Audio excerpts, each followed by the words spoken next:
Hey guys, what's going on? So there's a few really good pieces that are for people's best in slot lists that is actually in Blackrock Depths, even though it's kind of a lower level dungeon. Because of this, there's a lot of groups that form up to do what are called arena runs. So warriors are really looking for the Savage Gladiator's chest piece, and there's a lot of casters that are looking for Banthok's Sash. Now, it's hard to find a group where that isn't going to be an item that someone wants, as you know, those are classes that are going to be specifically going to do arena runs. So sometimes it's actually easier to just go in by yourself and solo it. But obviously there has to be a certain way for you to solo it. Now, this way of soloing it, I did not come up with this. I actually found out about this myself. I'll link the shaman's channel that I found out about this technique from, so definitely check his channel out. He has a lot of really good videos, and yeah, if you're a shaman or any other class, his videos are very informative, so definitely check that out. This guide is fairly easy. Like, you don't need to have great gear, and the technique is pretty simple. There's the only one challenging part is actually sticking the jump. There's a jump that you're going to have to jump onto a ledge, and practice it definitely a few times because it's a little tricky until you get it down. If you don't get it the first time, don't panic. Just, you know, back up a little bit and retry. So as you can see, we open the 3 gates and we run up to the top of the arena. I go ahead and jump in and start the event. As a druid, you can stealth past those 2 mobs, but if you're any other class, you're going to need to pull them and kill them, the 2 guards that I just ran past.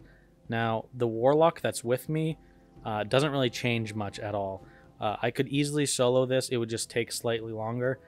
This warlock is just a friend of mine, and I already have Banthok's belt, so I don't really need it, and I just brought him along because we're hoping that it drops and he can pick it up.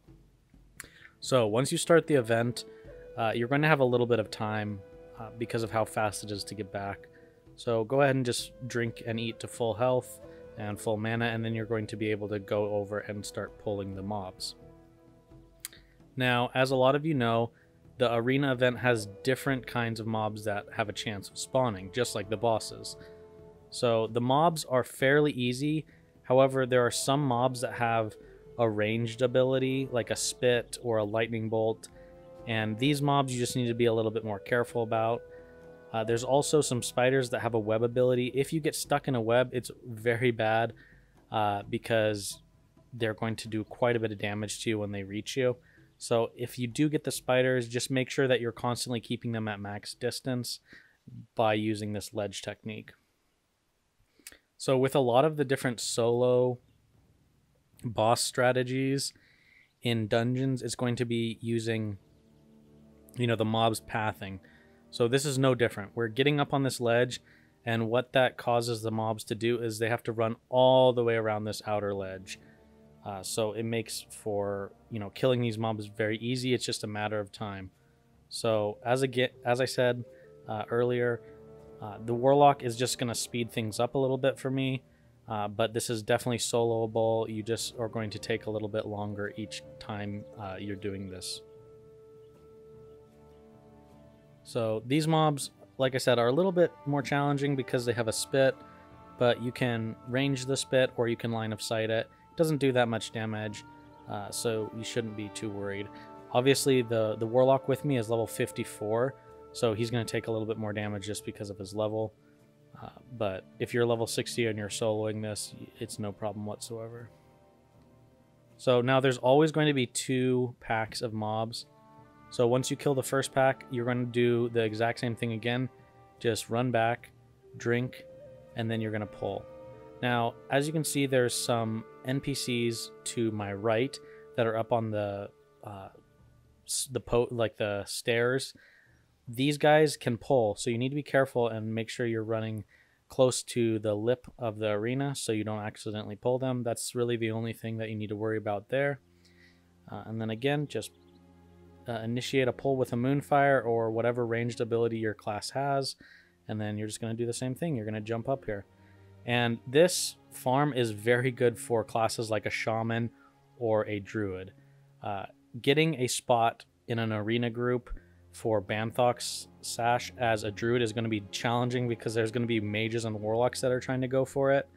And if you're a healer and you're trying to go for it, you're not going to be able to roll on it because people are going to get upset that you're rolling on a DPS item as a healer. So soloing it as a druid is a very good option. And again, if you're a shaman, same thing goes for you.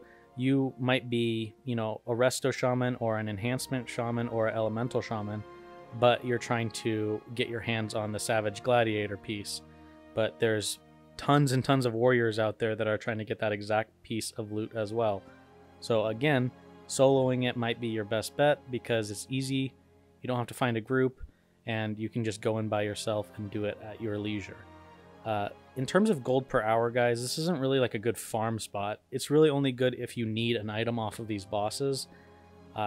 If you want to farm gold, there's definitely better options. This isn't bad gold per hour, but it's something maybe like 15 to 20 gold per hour. So it's nothing crazy. Again, there's a lot of good pieces, not just Banthox. So there's the Cyclopean Band, which I know isn't like your best in slot. You have the Eye of Orgrimmar and Maiden Circle, but Maiden Circle is kind of expensive. So I know a lot of casters go for like Eye of the Unicorn, or it's like a green quest item ring that's really good. So you might be going for that as well. As you can see, I struggled to get up on the ledge here, so I needed to wait for the daze effects to go off. As a druid or a class that has heals, it's not too bad, but if you're like a mage or a warlock, you're going to need to be a little bit more careful about not being able to get back up on that ledge quickly. So this boss specifically is very easy to deal with, as he is a melee boss. There are some caster bosses, so the one that drops Banthox is an ogre, and he does a arcane missile, and it does a lot of damage. It does like 700 to 800 damage. So what you need to do is kind of like put your dots up or do a few casts, and then you need to line of sight him. He's definitely a little bit more of the challenging boss. Spider boss, same thing goes for him. He's a melee boss, but he can root you. So you need to either have a free action potion in case you get rooted, or you need to just always stay at max range. Let's see, what other bosses are there? I mean, all the rest of the bosses are fairly straightforward and are going to behave exactly the same. The other, like a Nubrican spider-looking boss, does a Shadow Bolt. Again, same thing, just line of sight it with the stairs or the ledge there, or you just have to stay out of range of it. It's pretty self-explanatory. It's really just a time thing. Obviously, having another DPS helps me kill things faster, but other than that, like if you're just by yourself, you just want to slowly kill the boss.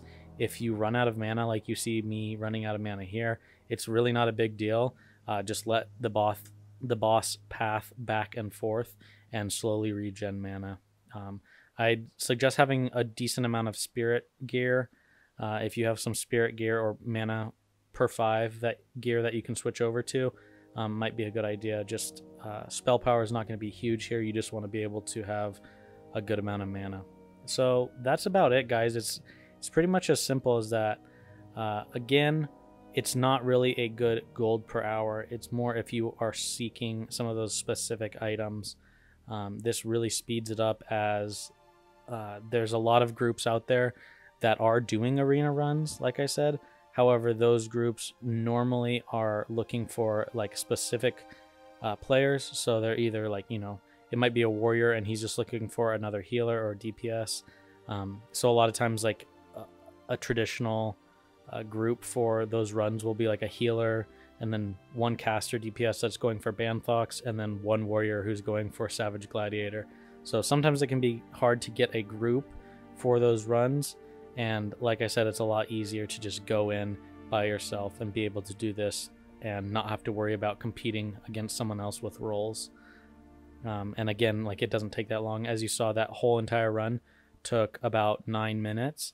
Now, if you're doing this all by yourself, it's probably going to be closer to 10 to 12 minutes. But the good thing about that is if you're pushing close to that 12-minute mark for a run, then you're going to be able to avoid getting locked out. The other thing to note here is there also are some dark iron deposits. So if you're a miner, that could up your gold per hour a little bit more. But as I said, it's not really about the gold per hour. It's more about the gear. So hopefully this helps you guys out. Hopefully if you're like, say me, like me, and you're a druid and you're a resto druid and you're trying to get some of those spell power pieces, but you don't have to roll against other people, then it's a great idea to do this. You can get like the Cyclopean band, you can get Banthok's sash, and you can also get the Ogre Seer gloves, or whatever they are, the leather spell power gloves. So all in all, pretty good idea to do this solo. And that's the video, guys. Hope you liked this one, and I'll catch you in the next one. Take care.